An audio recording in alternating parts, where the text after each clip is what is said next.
गणेश, तुम तनिक भी चिंता मत करो, हम सभी हैं ना यहाँ। हम शीघ्र ही कोई उपाय ढूंढ लेंगे तुम्हारे इस ताप को शांत करने का। हाँ कुमार कार्तिकेय, हमें सर्वप्रथम गणेश जी को किसी उचित स्थान पर स्थित करना होगा। वो उस नीम के वृक्ष के नीचे। गणेश जी उस नीम के वृक्ष की छाया में बैठेंगे तो उनके स्वास्थ्य में अवश्य सुधार होगा। हाँ सूर्यदेव, यही सर्वथा उचित रहेगा। आओ गणेश, आओ मेरे साथ।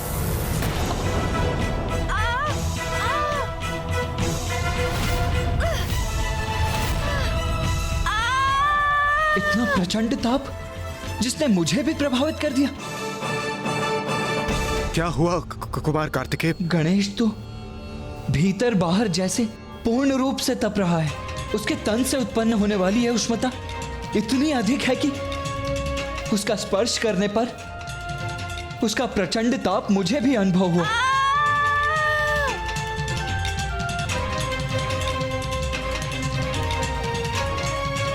फिर इस ताप को कैसे शांत करेंगे हम? आप सभी मुझे लेकर बहुत चिंतित प्रतीत हो रहे हैं। इतनी चिंता मत कीजिए, मैं शीघ्र स्वस्थ हो जाऊंगा।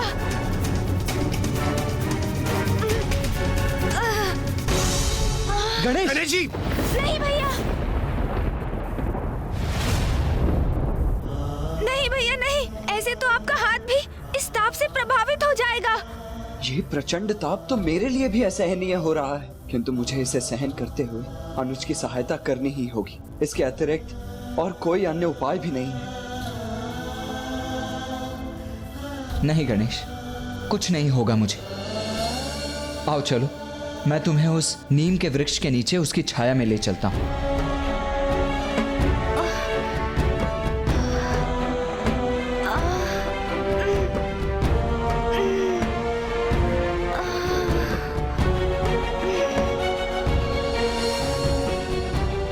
कदाचित यहाँ गणेश जी को थोड़ी शांति प्राप्त होगी। नीम वृक्ष की छाया का शीतल प्रभाव कुछ तो लाभ अवश्य करेगा।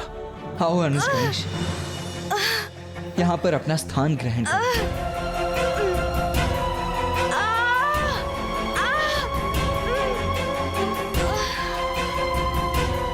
नीम के पेड़ की छाया के प्रभाव से गणेश जी का चित्त अवश्य शांत होगा। गणेश जी, इस पेड़ की छाया में बैठकर क्या आपकी स्थिति में कोई सुधार हुआ है? हाँ, ये नीम वृक्ष की छाया तो अवश्य शीतल है। इसका अर्थ है उपाय कार्य कर रहा है। नीम की शीतल छाया से गणेश भी शीतल हो रहा है।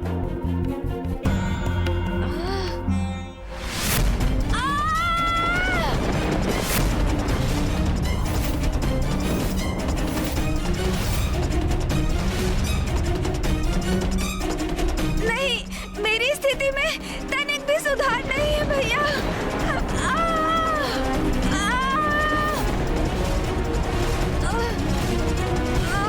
क्या करूं? गणेश को इस कष्ट से मुक्ति कैसे दिलाऊं? तत्काल हमें गणेश के लिए वायु झरना चाहिए। यही उचित उपाय।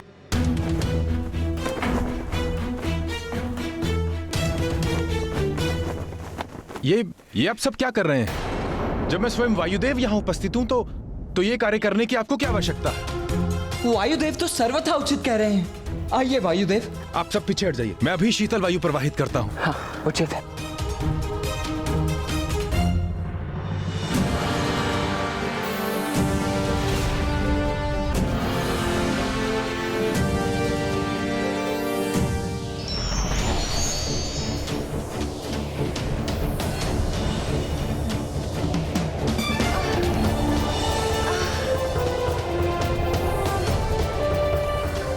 गणेश पर इस शीतल वायु का प्रभाव तो अवश्य होगा।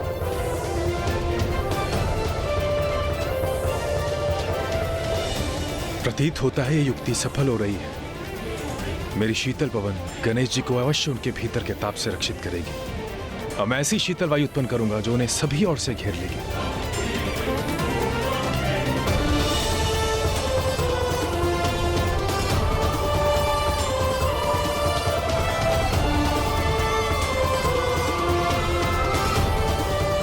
अद्भुत वायुदेव, आपकी युक्ति सफल हुई। गणेश, अब कैसा प्रतीत हो रहा है तुम्हें? इस शीतल वातावरण से प्रभावित होकर क्या तुम्हारा ताप कुछ शांत हुआ?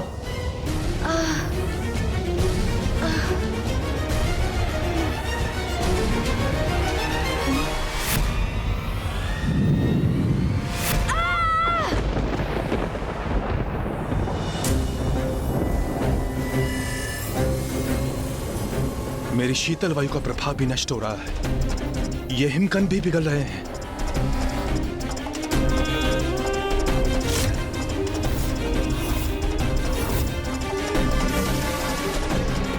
वायुदेव, अपने पवन के प्रवाह को रोक दीजिए। गणेश जी की ऊर्जा आपकी पवन को लू में परिवर्तित कर रही है। कुछ क्षणों के लिए तो उचित लग रहा था भैया, किंतु ये ताप पुनः उभर रहा है। बहुत कष्ट दे रहा है ये ताप मुझे।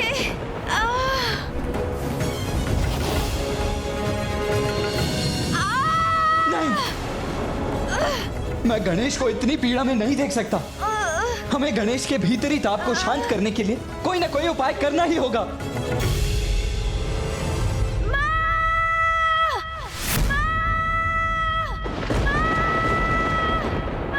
पुत्र गणेश,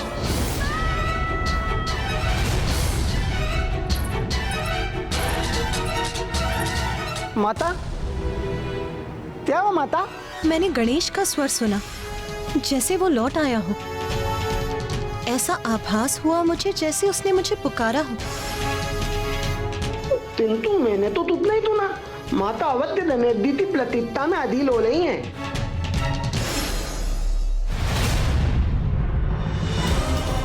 यदि उमा को ज्ञात हो गया कि गणेश का उदर अर्नलासुर के लावा से भरा है, तो वो अत्यंत व्याकुल एवं उग्र हो जाएंगी। मुझे ही गणेश की कुशलता का कोई उपाय करना होगा, और जब वो पूर्ण रूप से स्वस्थ होकर कैलाश लौट आएगा, तब हम उमा को इस घटना का विस्तृत विवरण दे सकते हैं। चंद्रदेव,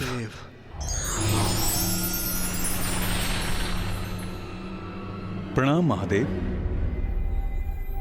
क्या आपको कोई चिंता सता रही है प्रभु?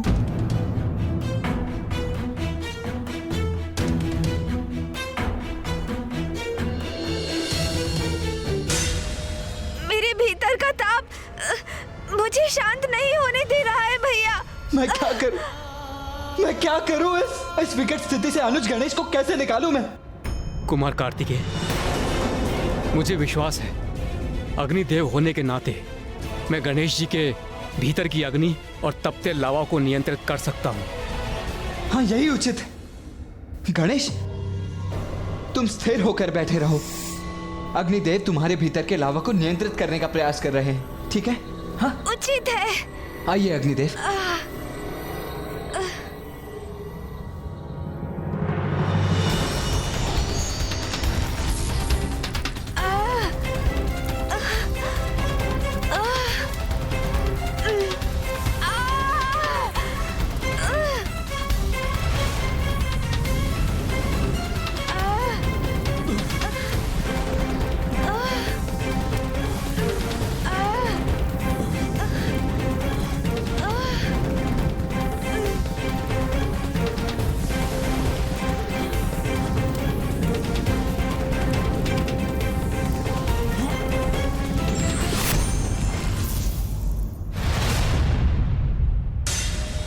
क्या हुआ अग्निदेव? कुमार कार्तिकेय, इस अग्नि और लावा को वश में करना मेरे लिए संभव नहीं है, क्योंकि इसमें कोई अप्राकृतिक आसुरी अग्नि है।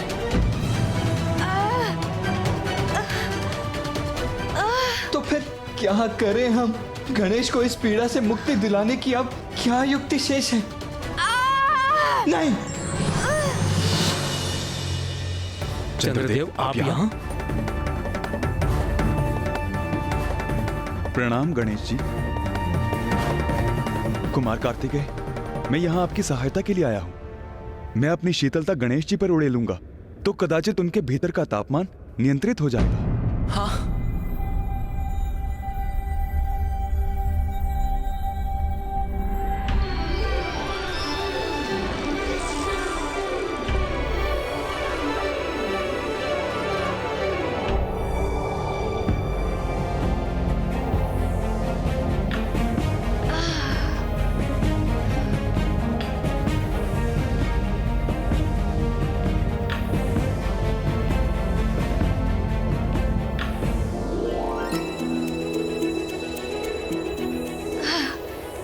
एक कुशल अनुभव कर रहा हूँ।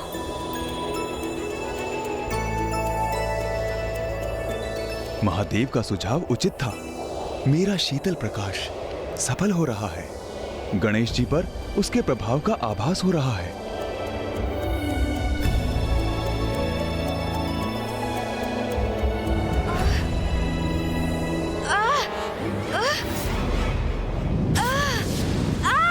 देवगढ़ बचिए।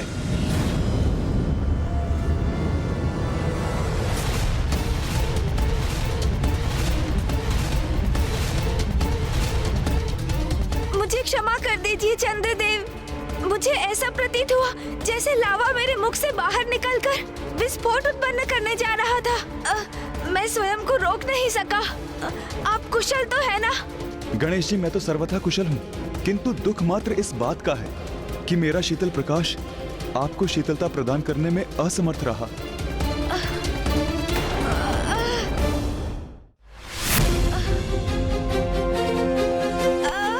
क्या करूं? कैसे सहायता करूं अपने अनुज की, ताकि वो इस असहनीय पीड़ा से मुक्ति पा सके? यदि हम कुछ नहीं कर पा रहे हैं तो क्या अब हमें माँ को इस स्थिति से अवगत कराना होगा?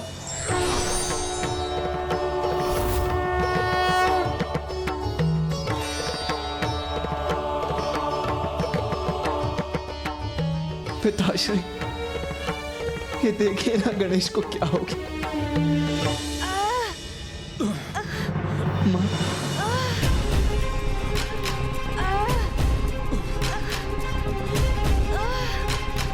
पिताश्री, आप अकेले ही आए हैं? माँ नहीं आई आपके साथ? पुत्र कार्तिकेय, मैंने अभी तक उमा को इस परिस्थिति से अवगत नहीं कराया है।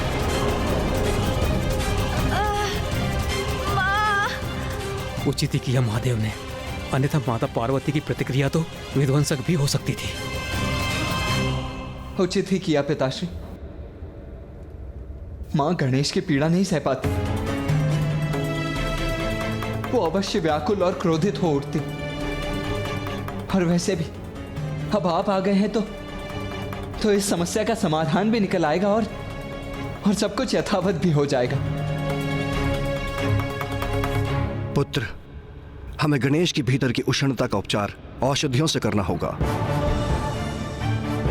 ऐसी औषधियां जो उसके उदर को भीतर से ही शीतलता प्रदान करें। अर्थात पिताश्री, हमें देव चिकित्सक अश्विनी कुमारों का आवाहन करना चाहिए।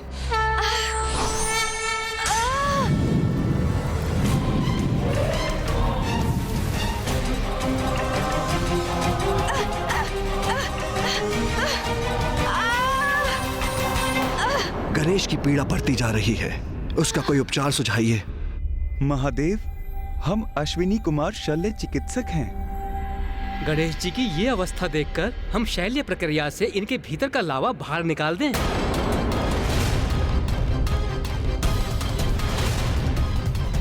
शैल्य प्रक्रिया?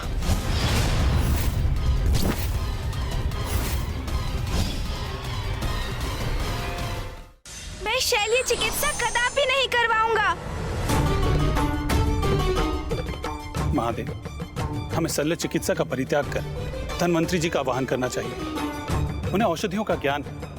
वो अवश्य कोई ना कोई ऐसी औषधि बताएंगे जिससे गणेश का उदर शांत और स्थिर हो जाए। हाँ मामा जी, धन्वंतरी जी की औषधि ही उपयुक्त होगी। उसी से मेरी अवस्था में सुधार होगा।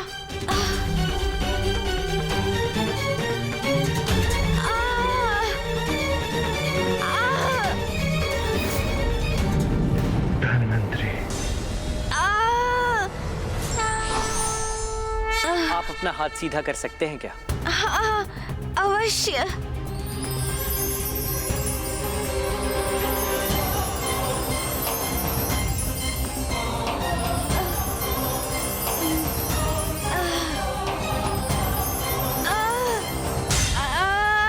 गणेश जी का तापमान तो बहुत अधिक है। इनके भीतर का लावा उबल रहा है। धन्वंतरी जी, अब आप ही कोई उपचार कीजिए।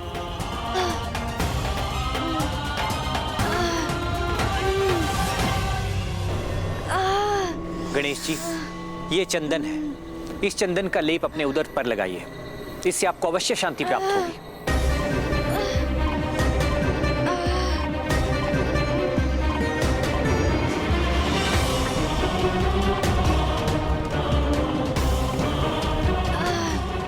गणेश, अब कैसा प्रतीत हो रहा है तुम्हें?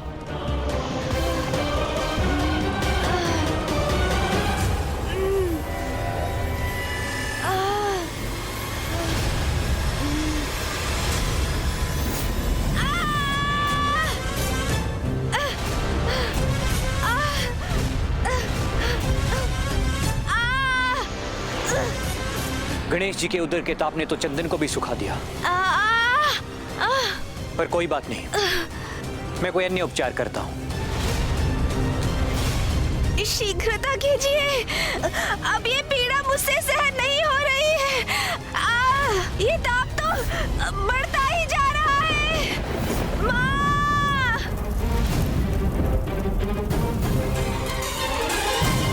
माँ!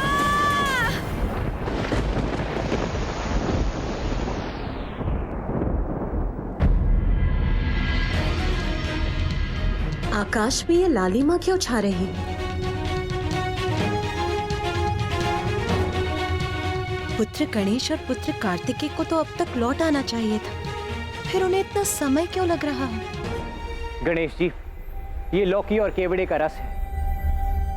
हम इसे आप पर छिड़केंगे, जिससे आपको अवश्य शांति प्राप्त होगी।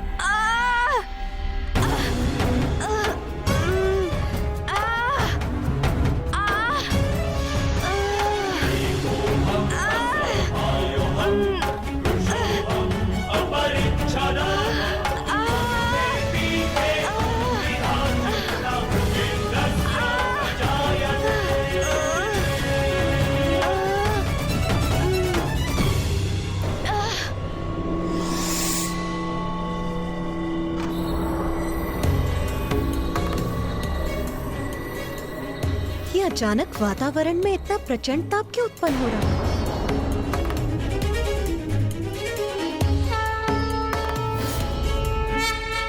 धन्वंतरी जी, इससे तो कुछ भी नहीं हो रहा है। ये बूंदे तो मेरे तन पर तनिक भी नहीं टिक रही है। मेरे तन का स्पर्श करते ही सूखकर वाष्प बन रही है। स्थिति और भी गंभीर होती जा रही है।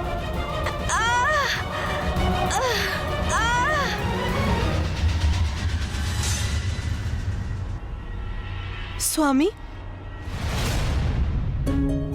स्वामी भी अपने ध्यान स्थल पर नहीं है। कहाँ गए वो?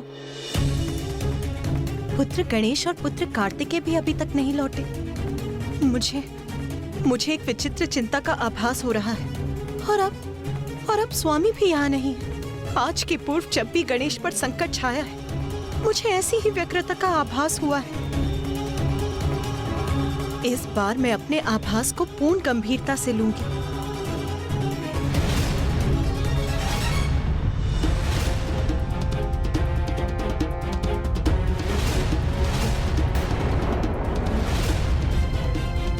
माँ! पुत्र गणेश,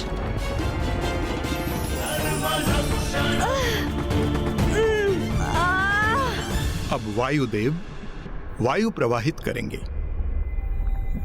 अब गुलाब जल और वायु खस के चटाई से होकर आपको स्पर्श करेंगे, तो इससे आप अवश्य शीतल होंगे।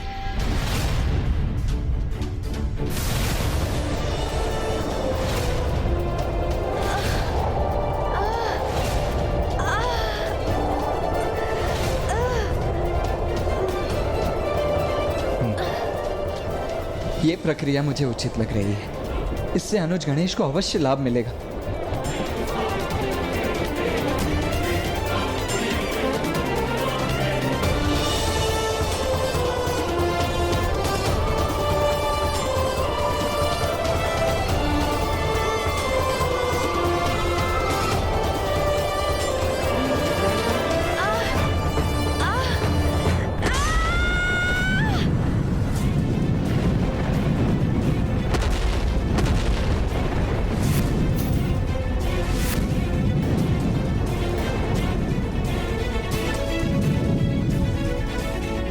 गणेश जी के शरीर से निकलने वाले अग्नि ने तो नीम के वृक्ष को भी जला दिया।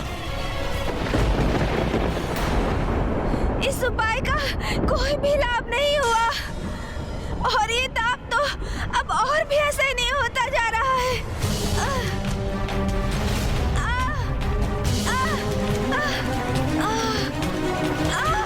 अत्यंत पीड़ा हो रही है मुझे, अब और सहन नहीं कर पा रहा हूँ मैं।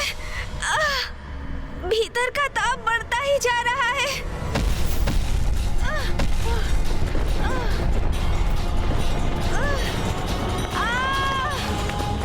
ये क्या? धनवंतरी जी!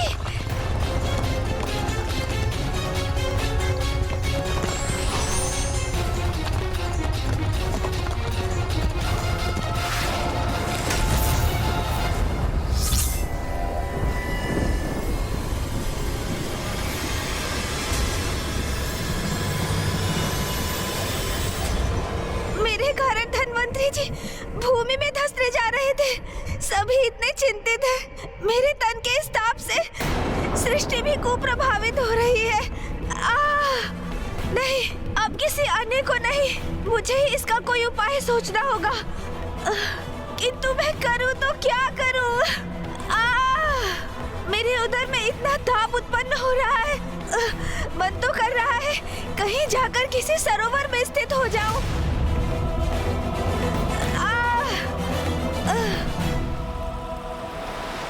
अरे हाँ, प्राप्त हो गया मुझे समाधान। मैं सरोवर में ही स्थित हो जाऊंगा, उससे अवश्य शीतलता प्राप्त होगी मुझे। गणेश, गणेश!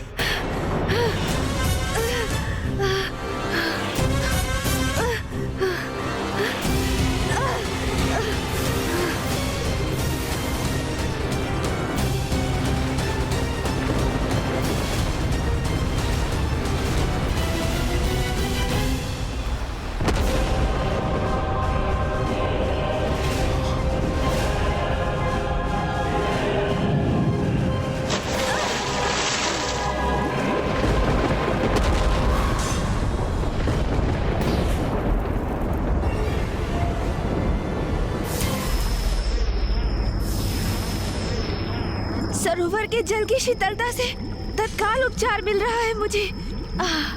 अब मुझे कुछ समय यहीं रहना चाहिए, फिर मैं अवश्य पूर्ण रूप से शीतल हो जाऊंगा।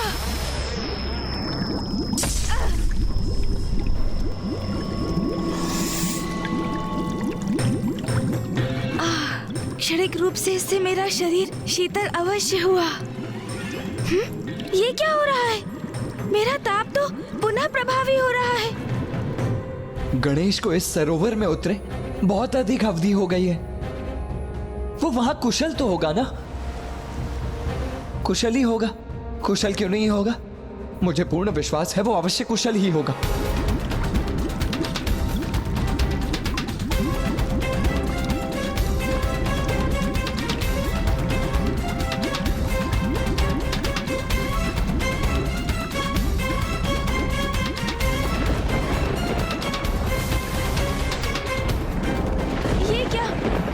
विचरण करने वाले जलचर तो मेरे शरीर के ताप से तड़प उठे हैं। मृत्यु हो रही है उनकी। नहीं, मैं अपने कारण इन जलचरों के प्राण संकट में नहीं डाल सकता।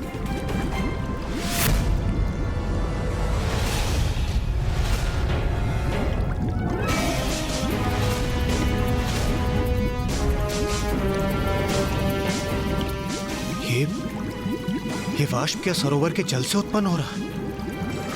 तो क्या सरोवर के जल का तापमान भी बढ़ चुका है?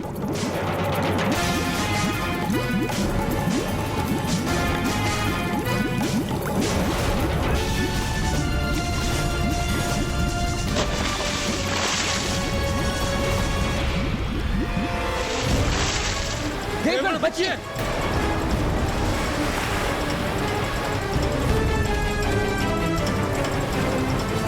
यदि ये जल का बहाव हमारे ऊपर आ गया तो हमें तो अपने साथ बहाकर ही ले जाएगा।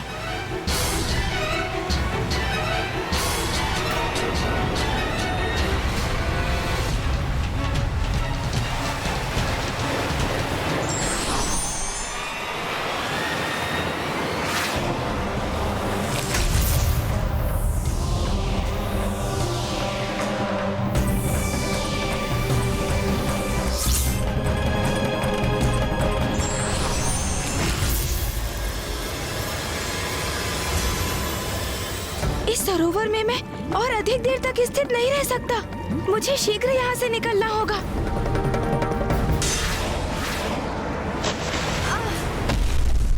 गणेश! भैया, पिताश्री, स्थिति अब नियंत्रण से बाहर जा रही है। सरोवर के शीतल जल से भी कोई लाभ नहीं मिला मुझे। मैं उमा को सूचित किए बिना ही कैलाश से चला आया। अब तक उन्हें मेरी अनुपस्थिति का अनुमान हो चुका होगा। पुत्र कार्तिक और पुत्र गणेश भी अभी तक नहीं लौटे। अवश्य चिंतित होंगी वो। अब मुझे उन्हें सूचित करना चाहिए। क्या सूचना देना चाहते हैं आप नाथ?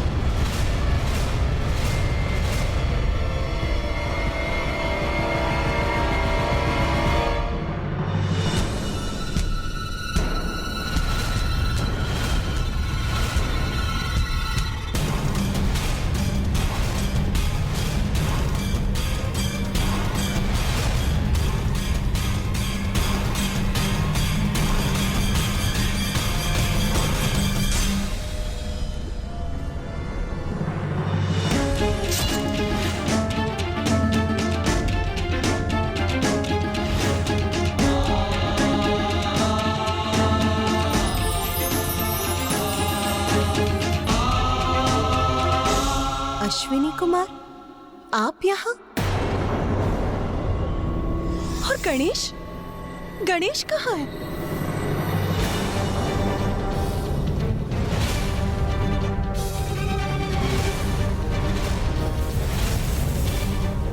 मुझे भय कहीं वही स्थिति पुनः न उत्पन्न हो जाए।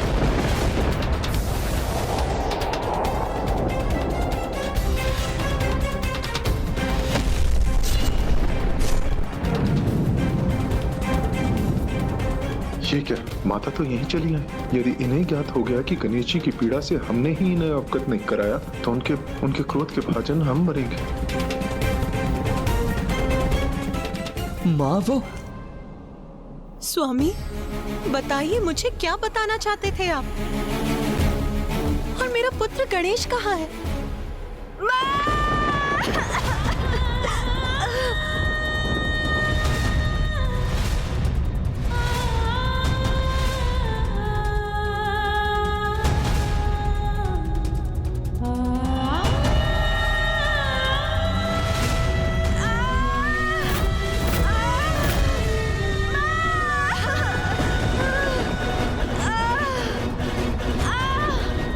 मेरा पुत्र गणेश इस अवस्था। गणेश के तन से इतना ताप क्यों उत्पन्न हो रहा है? क्यों है वो इतने कष्ट में? माँ, आप मेरी चिंता मत कीजिए। मैं यहाँ सर्वथा सकुशल हूँ, किंतु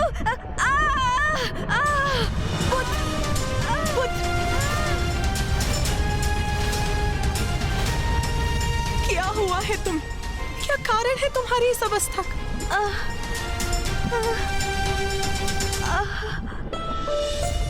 अच्छा पुत्र, कुछ मत कहो। सर्वप्रथम तुम ही स्थान ग्रहण करो। आओ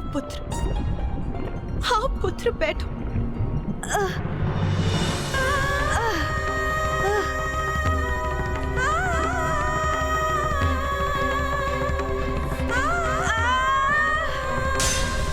कहीं गणेश को इतनी पीड़ा में देखकर उमा का क्रोध जागृत न हो जाए। माँ, मैं सर्वथा कुशल हूँ, बस उदर में थोड़े ताप का अनुभव हो रहा है।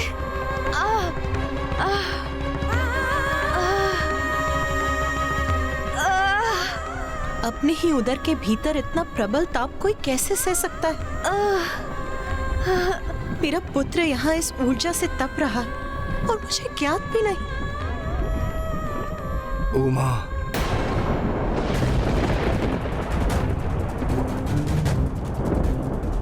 समझ गई, सब समझ गई।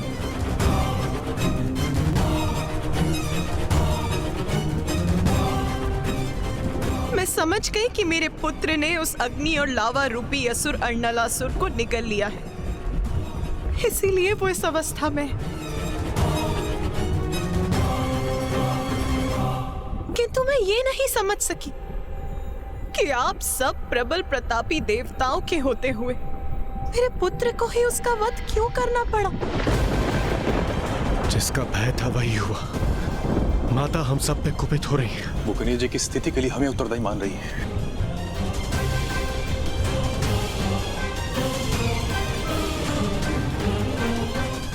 मैं ये समझने में असमर्थ हूँ कि समस्त संसार में सब असुरों को मिटाने का दायित्व मेरे पुत्र पर ही क्यों आता है?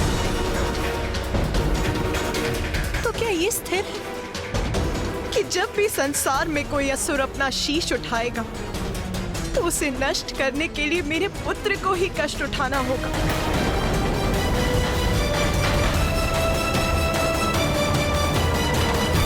माँ, क्रोधित मत होइए आप। इसमें देवताओं का कोई दोष नहीं। मैं तो स्वयं यहाँ आया था अपने परम भक्त बालक सुबोध की रक्षा करने, माँ। और अर्नलासुर का वध करने का कोई अन्य मार्ग भी नहीं था, इसलिए मुझे उसको निगलना ही पड़ा।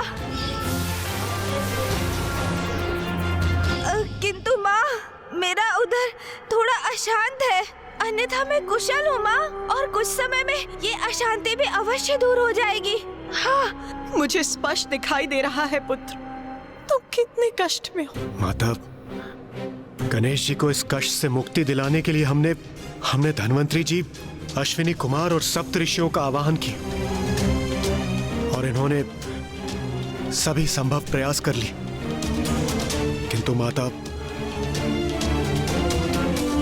हाँ माँ, गणेश के उदर की उष्णता को शांत करने के लिए हम हर संभव प्रयास कर रहे हैं, किंतु अब तक तो हम उन सब में निष्फल रहे हैं। और माँ, गणेश तो अपने उदर की उष्णता को शांत करने के लिए स्वयं सरोवर में तक कूद गया, किंतु अन्य उपायों के समान उसका भी कोई लाभ नहीं हुआ, है ना?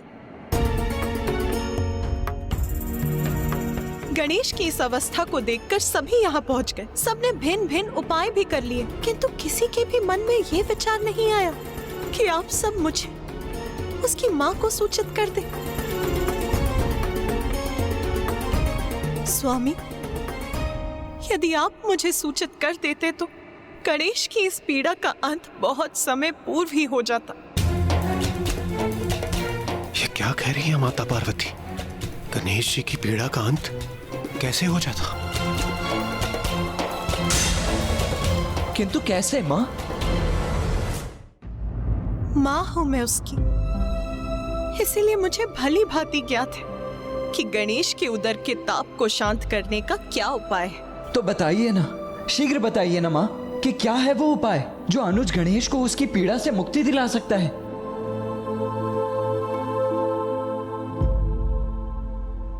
दुर्वा धूप, दुर्वा धूप।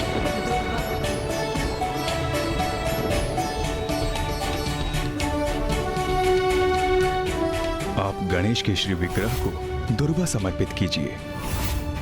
माता सर्वथा उचित ही कह रही हैं। ऋषिवर, दुर्वा धूप की 21 गांठें ले आई। गणेश उसे ग्रहण करेगा तो उसका उदर अवश्य शांत हो जाएगा। हाँ माँ, और इस कार्य में हम सभी भी ऋषि कश्यप की सहायता करेंगे। उचित है पुत्र।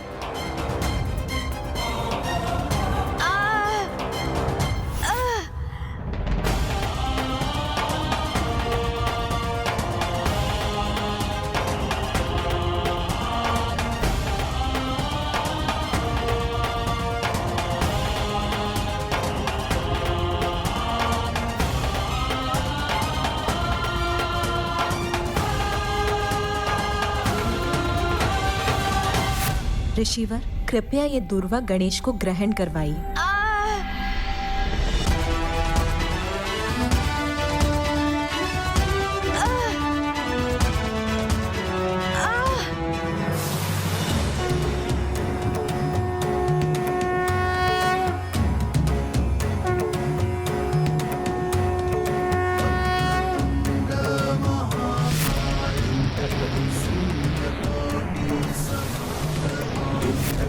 निर्विघ्नं कुरु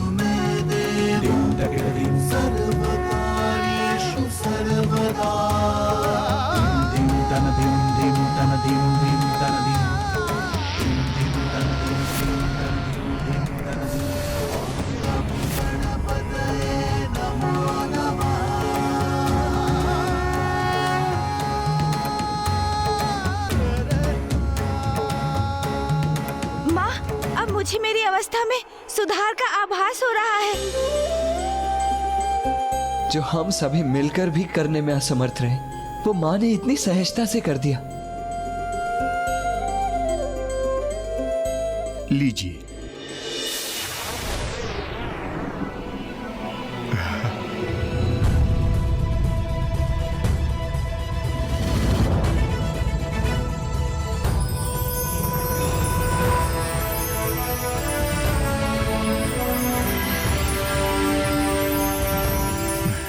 धन्य हो।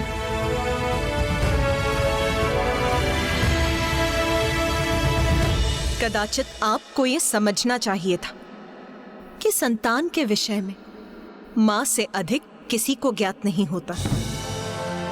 माता, इस दुर्वा ने गणेश जी की पीड़ा को कैसे शांत कर दिया, जबकि हमारे समस्त प्रयास तो विफल रहे। गणेश और दूर्वा के मध्य एक बहुत ही विशेष संबंध है।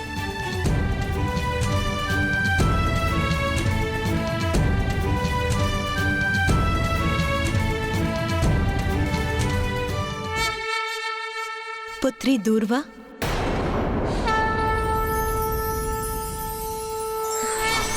माता,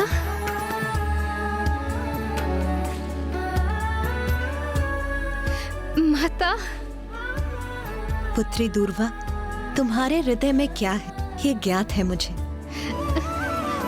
मेरे पुत्र गणेश के प्रति तुम्हारी भक्ति, प्रेम और निष्ठा का भान हो गया है मुझे।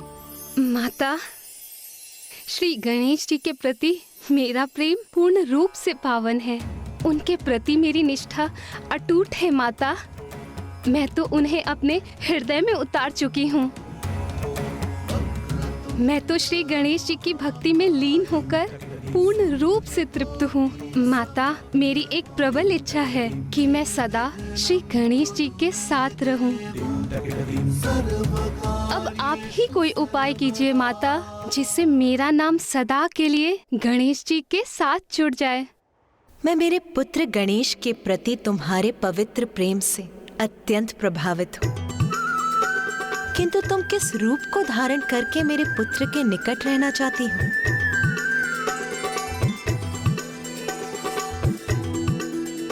माता, श्री गणेश जी का हृदय तो इतना बड़ा है कि वो तो तुच्छ से तुच्छ वस्तु को भी स्वीकार कर उसे सम्मान देते हैं। इसीलिए माता, आप मुझे तुच्छ धूप का रूप प्रदान कर दीजिए। यदि मेरी भक्ति सच्ची है तो एक ना एक दिवस श्री गणेश जी की दृष्टि मेरे इस तुच्छ रूप पर भी अवश्य पड़ेगी और मेरा नाम सदा के लिए श्री गणेश जी से जुड़ जाएगा। तथास्तु, तथास्तु, तथास्तु।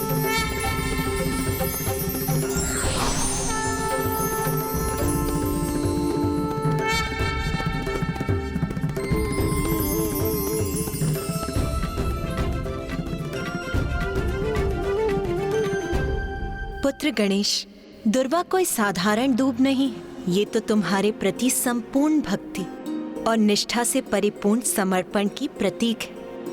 इसीलिए वो तुम्हें शांत करने में सफल हुई। सत्य है माता, ये दूर्वा तो वास्तव में विलक्षण है। इसकी एक ही जड़ से कितनी अनेक शाखाओं का विस्तार होता है, जो इसका प्रतीक है कि एक ही परम ब्रह्म ईश्वर अनेकों स्वरूप धारण कर अपने भक्तों को सुख और शांति प्रदान करते हैं।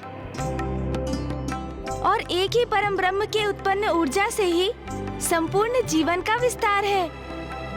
वही समस्त जीवों के जीवन का आधार है। सत्य है पुत्र, किंतु मात्र इतना ही नहीं। दुर्वा की तो एक और विशेषता है। दुर्वा को जड़ से उखाड़ देने पर अन्य वनस्पतियों के समान ये भी सूख जाती है, किंतु सूखी दुर्वा को यदि मिट्टी में रोप दिया जाए तो ये पुनः हरी भरी भी हो जाती है। तो माता, ये दुर्वा धूप तो बहुत गुणी है। परम ब्रह्म ईश्वर के समान ये भी अनश्वर है। इसलिए आज से ये दुर्वा धूप मेरे लिए अत्यंत प्रिय होगी और मैं प्रतिदिन दुर्वा का सेवन भी करूंगा माँ। और मैं ये भी घोषणा करता हूँ कि जो भी भक्त मुझे भक्ति भाव से दूर्वा समर्पित करेगा, मैं उसकी मनोकामना अवश्य पूर्ण करूंगा। मैं उसकी मनोकामना अवश्य पूर्ण करूंगा।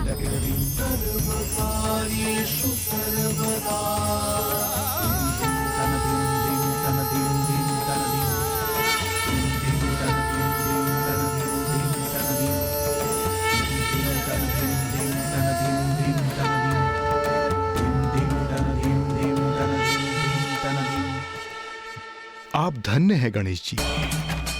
आपने दुष्ट ज्ञानरी के अत्याचार से अपने परम भक्त सुबोध की रक्षा की, हम सभी की, यहाँ तक कि संपूर्ण सृष्टि की रक्षा अर्नालासुर के ताप से की। और अब आपने अपनी भक्तिन दुर्वा की भी मनोकामना पूर्ण कर दी। उसकी भक्ति और निष्ठा का सुफल प्रदान कर दिया आपने।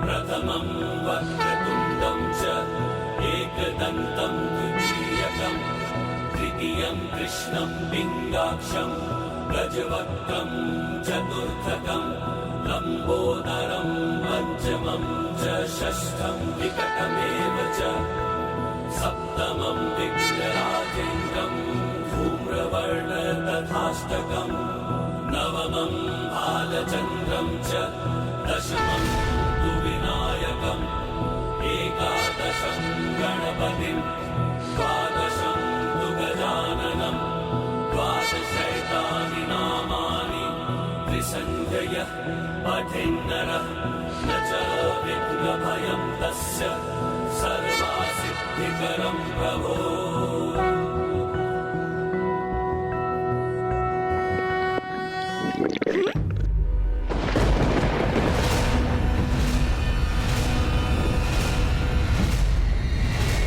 अर्नालासुर को निकलने के कारण कहीं वहाँ कोई संकट तो उत्पन्न नहीं होने जा रहा।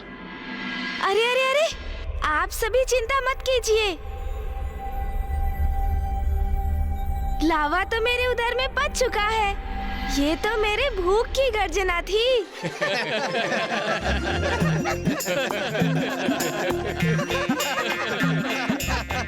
माँ, बहुत भूख लगी है और यहाँ का कार्य भी तो संपन्न हो चुका है। अभी हम कैलाश चलकर भोजन करें क्या माँ? अवश्य पुत्र।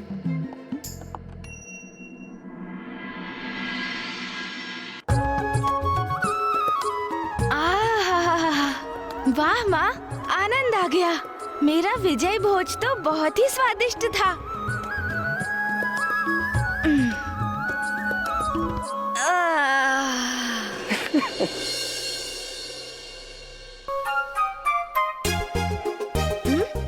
भोजन के पश्चात निद्रा मग्न होना उचित नहीं। अभी तो टहलना चाहिए।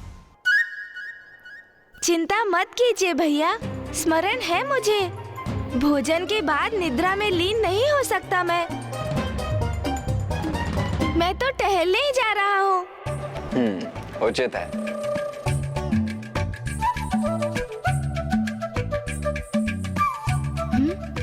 अरे, कुछ मोदक अभी भी शेष है। मैं ये ले लेता हूँ।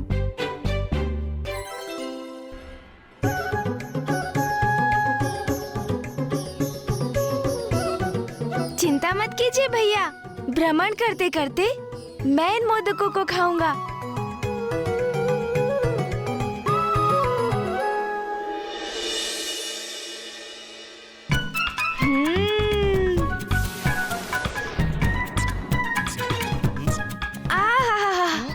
आनंद ही आ गया।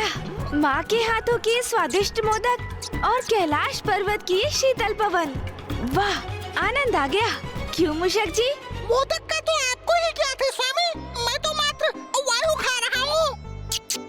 ओह, मैं कभी कभी कितना विचार शून्य हो जाता हूँ ना। मैंने आपसे तो पूछा तक नहीं। आहा, तो प्रभु को स्मरण हुई है कि मोदक मुझे भी प्रिय है, किंतु अभी तक प्रभु ने पूछा ही नहीं। मुझे खेद है मूषक जी, आपको इतनी भारी टोकरी उठानी पड़ी। किंतु लीजिए, अब मैं शीघ्र इन मोदकों को खाकर इस टोकरी का भार कम कर देता हूँ, ताकि आप भी सरलता से भ्रमण कर सकें।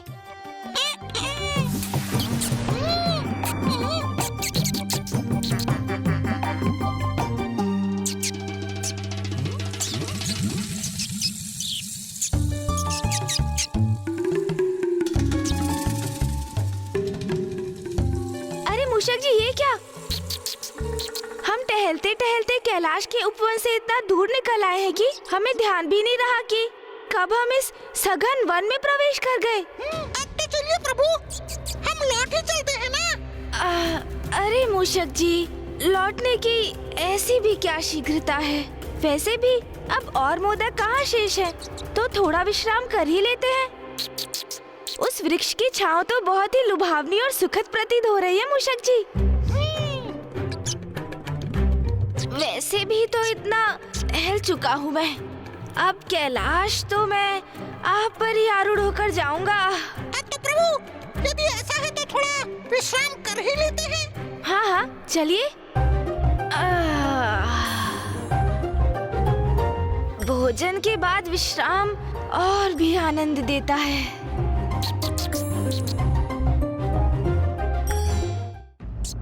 प्रभु, विश्राम अवस्था में आप कुछ कथा ही सुना दीजिए ना मुझे, जो बहुत ही रुचिकर हो और मेरा मनोरंजन भी हो जाए प्रभु।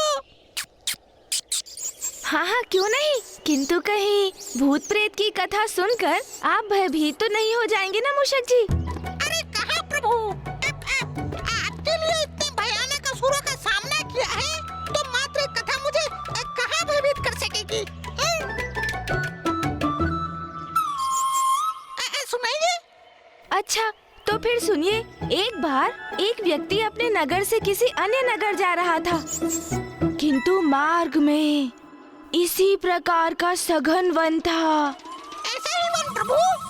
हाँ मूषक जी, हाँ ऐसा ही, पूर्ण रूप से ऐसा ही निर्जन वन, जहाँ दूर दूर तक कोई नहीं था,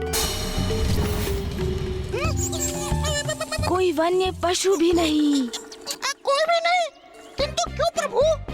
क्योंकि मूषक जी, वो वन शापित था। शापित? हाँ हाँ मूषक जी, शापित। आप तो ऐसे सहम गए हैं कि आप मेरी कथा से भयभीत हो रहे हैं मूषक जी। नहीं नहीं नहीं प्रभु, मैं और भयभीत नहीं नहीं, आप कथा सुनाइए ना, मैं तो सुन रहा हूँ। अच्छा, तो फिर सुनिए। फिर मार्ग में उस व्यक्ति को अत्यधिक प्यास का अनुभव हुआ, किंतु निकट में जल का कोई स्रोत नहीं था, और अब वो इतना व्याकुल हो गया कि वो जल को इधर तो कभी उधर, इधर उधर ढूंढने लगा। और फिर अकस्मात क्या हुआ अचानक प्रभु? और फिर अचानक उसे एक आहट सुनाई दी। कैसी आहट प्रभु? जैसे सूखे पत्तों पर चर पर करते हुए किसी के पांव उसकी ओर बढ़े आ रहे हों, जैसे कोई निकट बढ़ता ही चला रहा हो। हाँ प्रभु, ध्वनि तो कुछ ऐसे ही उत्पन्न हो रही है, जैसे किसी के आने की आहट हो। किंतु जब उस व्यक्ति ने ध्वनि आने वाली उस दिशा की ओर मुड़कर देखा तो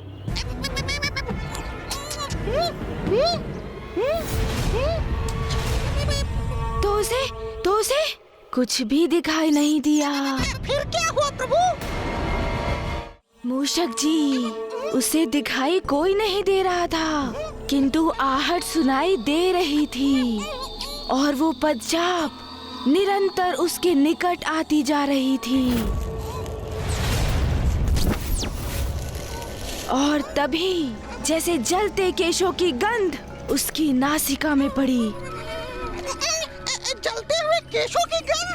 हाँ, जब भूत पिशाच निकट आते हैं तो ऐसी ही गंध आती है मूषक जी। और तभी क्या हुआ प्रभु? और तभी उस व्यक्ति को वहाँ भूमि पर पांव के चिन्ह दिखाई दिए, किंतु विचित्र बात ये थी कि एक पांव का चिन्ह सीधा था और दूसरा उल्टा। मूषक जी, क्या प्रभु? एक सीधा, एक उल्टा? अच्छा समझ गया। वो दो व्यक्ति होंगे जिन दोनों का संयोगवश एक ही गांव होगा। उनमें से एक जा रहा होगा और दूसरा आ रहा होगा। नहीं मूषक जी, दोनों पांव और उनके चिन्ह एक ही व्यक्ति के थे। ये कैसे संभव है प्रभु? संभव है मूषक जी, अवश्य संभव है, क्योंकि भूत पिशाच का एक पांव सीधा होता है तो एक पांव उल्टा। ओह, अच्छा, तो फिर प्रभु? और फिर अचानक से वायु का तीव्र प्रवाह उत्पन्न हुआ। साय साय, और देखते ही देखते उस वायु प्रवाह ने बवंडर का रूप धारण कर लिया।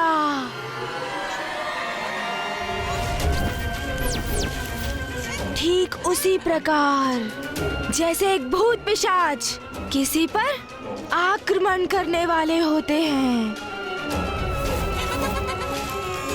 तो वो बवंडर का रूप धारण करते हैं और तभी उस व्यक्ति को बवंडर से हंसी का स्वर सुनाई देता है।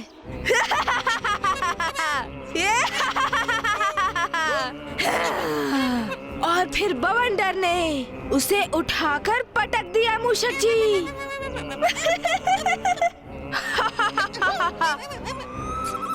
और पुनः हंसी का स्वर सुनाई देने लगा। कोई तो उस विचित्र स्वर में कह रहा था, मैं भूत हूँ, मैं पिशाच हूँ, मैं तुम्हारे प्राण हर लूंगा।